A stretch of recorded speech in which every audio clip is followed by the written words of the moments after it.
everybody, Larry Tomczak for Here's the Deal. This Facebook, this video, this is an important one. I don't know if you've seen, this is a magazine that is phenomenal.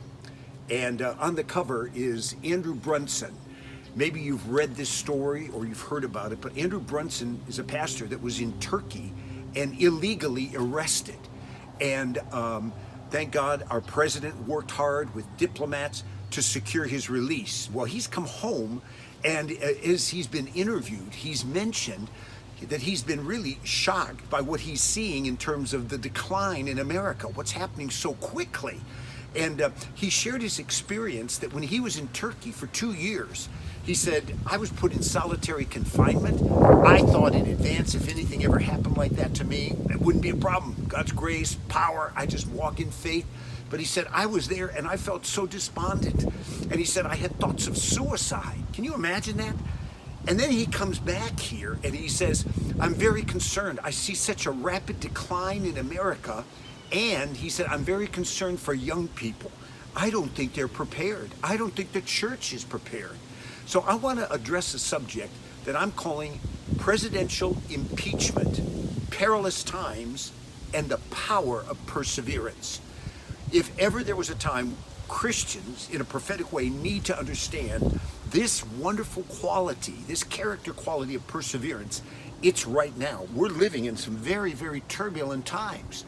Now, right now, as you're aware, we have a situation where there's an impeachment inquiry, and there has been an attack and bombardment on the president. We see corrupt media, and you know what?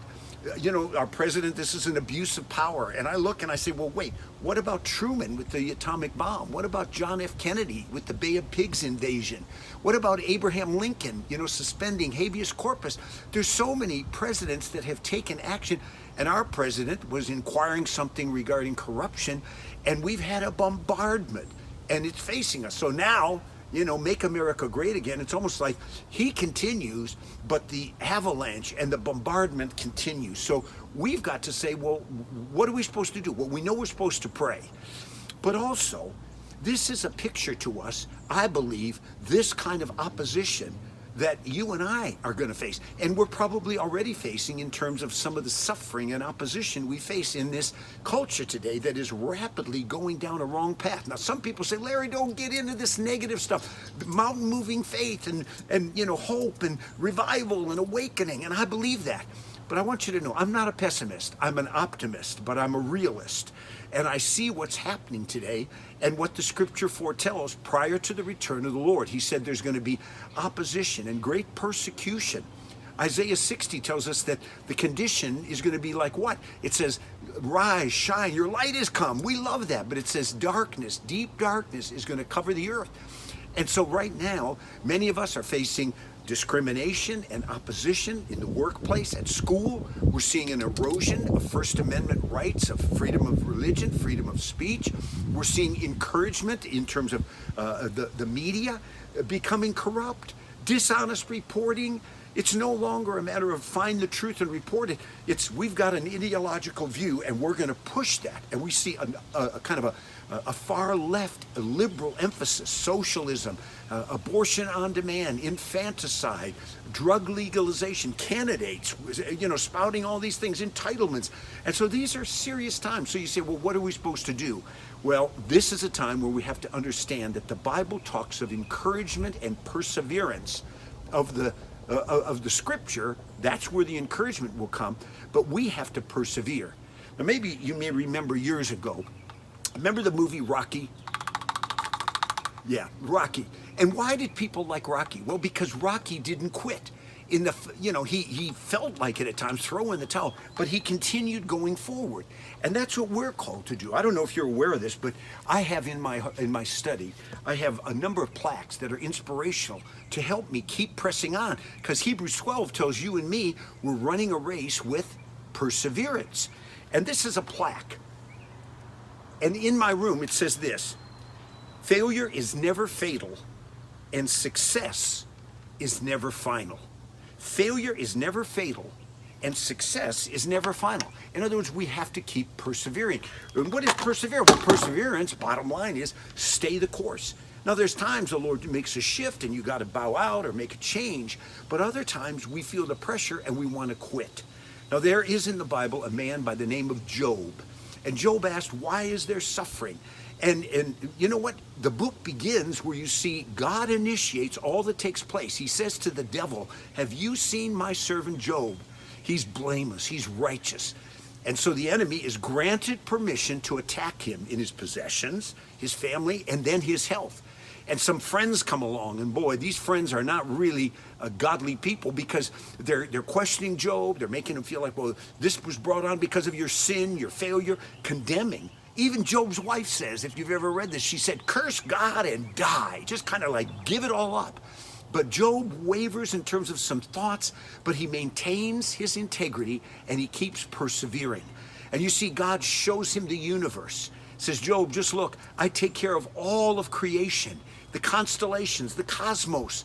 And then he says, look at all the creatures. It's like a virtual tour of National Geographic. And he says, if I basically, he's saying, can take care of all this, don't you think I can take care of you? And so he's reassuring him. So Job comes to a place where he repents, where he had some charging of God, questioning of God. And then, you know what? God has him, in a sense, stand back from the friends who are rebuked. But then Job prays for those friends. And maybe you've had opposition. People betray you, attack you, do things. Do you know what? We're called to forgive people. And that's part of developing perseverance. Romans 5 tells us that, you know what? Suffering produces perseverance. And perseverance, character, and character, hope. We want the hope, we want the character, but it's developed in the midst of suffering. And so we're living in a challenging time. You know, I want to give you an example of that.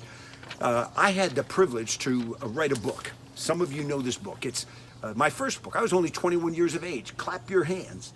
And this book actually, you know, it was a labor of love, but I didn't know how to write a book. And I worked for months on it. I was so excited to get the feedback for the first chapters. And then I got my letter from the publisher, and they said, Larry, this is not good. And they gave me all the reasons. And I was so discouraged. You know what I felt like doing? Forget it. This is their letter. If that's how they do it, it's not worth it. But you know what? God, I turned to him, and God gave me the strength to persevere. And I made the changes that they told me. I persevered in the project. And now, you know, this book has gone all over the world. Imagine, it could never have happened. 250,000 copies all over the place, but it took perseverance. And I know so many people in their Christian life, they will say, I felt like giving up. And today, maybe you're saying, I've got financial problems, health problems, marital problems with children. Maybe it's relational problems. And there's lessons. And I call you to the book of Job. My dear friend, Dr. Michael Brown, has a new book coming out on this. It would be a great resource. But you know what? Read if you would. You can go and Charisma News and WND and other websites, and you could read the full treatment, the commentary I wrote on presidential impeachment, perilous times, and the power of perseverance. We're called to persevere, and I know that's your heart.